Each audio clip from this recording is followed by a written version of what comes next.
sekarang kita beranjak ke kelompok ulama yang melarang sholat 4 rakaat 1 salam. Jadi ulama yang tidak membolehkan sholat tarawih dengan 4 rakaat 1 salam itu berdalil dengan hadis Ibnu Umar yang tadi saya baca di awal ya, bahwa sholat malam itu idealnya 2 rakaat, dan juga beberapa hadis yang senada dengan hadis Ibnu Umar tadi. Adapun hadis Aisyah, menurut ulama ini adalah yang mengatakan bahwa Nabi sholat dengan 4 rakaat kemudian ditutup dengan 3 rakaat witir. Hadis ini menurut mereka adalah hadis yang masih umum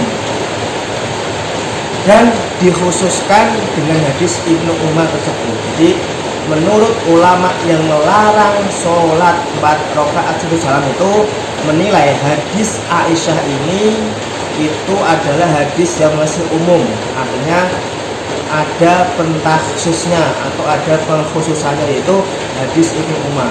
Di hadis Aisyah itu 443, hadis Ibnu Umar 22 gitu kan. Artinya hadis Aisyah ini masih umum, kemudian dikhususkan dengan hadis Ibnu Umar. Itu menurut ulama yang melarang sholat 4 rakaat 1 salam.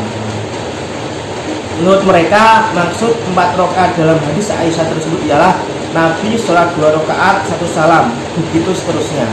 Dan ketika sampai 4 rakaat beliau beristirahat, bukan salam ketika setiap 4 rakaat. Menurut ini ya. Namun pada dasarnya pendapat terakhir ini juga masih bisa didiskusikan, karena kalau memang demikian, kenapa sholat witir Nabi sebagaimana punya riwayat itu beberapa kali dikerjakan dengan 3 rakaat sekali salam, tidak 2 rakaat kemudian salam. Bahkan ada riwayat yang mengatakan 5 rakaat 1 salam. Padahal sholat witir itu juga sholat malam, bagaimana dijelaskan tadi. Baik, host.